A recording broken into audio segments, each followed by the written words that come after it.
What if I told you I could make you more productive by helping you make things more simplistic in your day and your week? That's what I do with my clients, and I call my accountability system sevens don't make a 10. I'll explain what that means. The problem with busy people is the world comes crashing in and the undertow takes effect and kind of takes people away from really what they want to do. And without clear focus on a few key things, they can get lost in serving other people to the detriment of serving themselves or serving their business. So with my clients, I have them write their goals out for the year, how much money they want to make, how many deals they want to do, what kind of volume, whatever their pertinent goals are for the year. I want them to be crystal clear on what that is.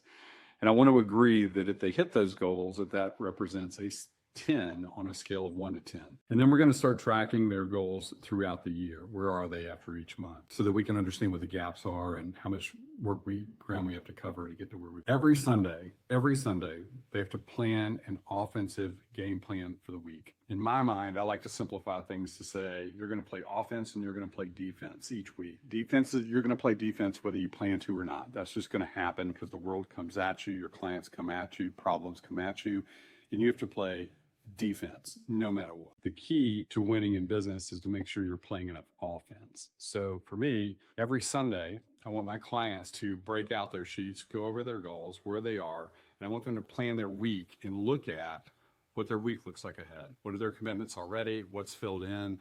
Where are the gaps in their schedule? Where do they have an hour here or an hour there or 2 hours here or 3 hours here? Where do they have holes in their schedule that aren't filled? And let's focus on those holes and figure out where we can play offense this coming week. If we've got an hour on Monday and we've got an hour on Wednesday, we've got 2 hours on Friday and a couple of hours on a Sunday, that represents the times we have to play offense. We put that down: Monday, Wednesday, Friday, Sunday, total number of hours. Then we say, okay, so based on those times, here's what I'm going to do with those offensive opportunities in my schedule this week. I'm going to call this many clients. I'm going to write notes. I'm going to make social media posts. I'm going to make videos for my clients to watch.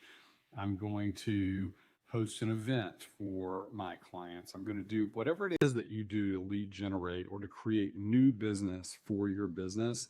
That's what I call offense. It's not taking care of any business that's already in your pipeline. It's brand new business. What are you doing to create brand new business? And those activities are what we focus on as playing offense. So we make our game plan for the week, we play for the week, and then the next Sunday night we look at it and we look back on our week and we say, okay, based on the game plan we have for playing offense, how did we do on a scale of 1 to 10? Did we make a 6, a 7, an 8, a 9, a 10? Did we make a perfect score on that? Did we execute completely? Did we execute half-assed? How did we execute our game plan for the week? The most common answer I get is a 6 or 7. And what I want clients to understand is if you have 10 goals and you're only executing at a 6 or 7 every week, you're not going to hit your goals. Either that number needs to be changed or you need to change what you think you want to do.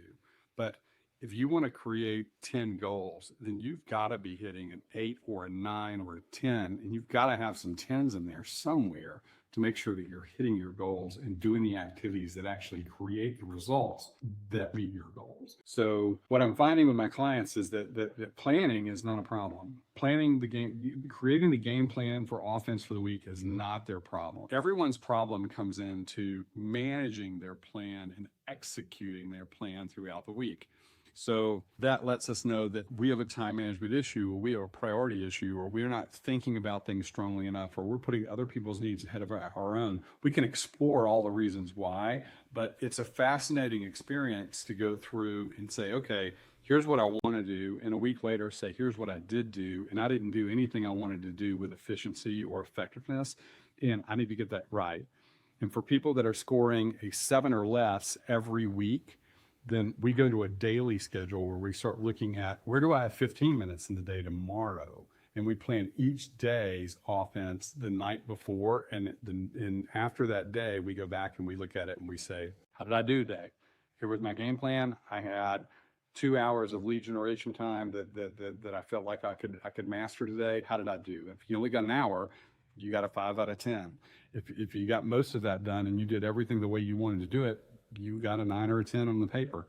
But it's a pretty simplistic process, and it keeps you focused on what I call offense. And if you can just focus on those offensive activities, and execute the game plan that you prepared for yourself, either daily or weekly, I can assure you hitting your goals are not going to be a problem. But if you are executing at a 6 or a 7 and you just factored in plain old fashioned luck as a part of getting your goals, you're going to be in for a rude awakening at the end of the year. So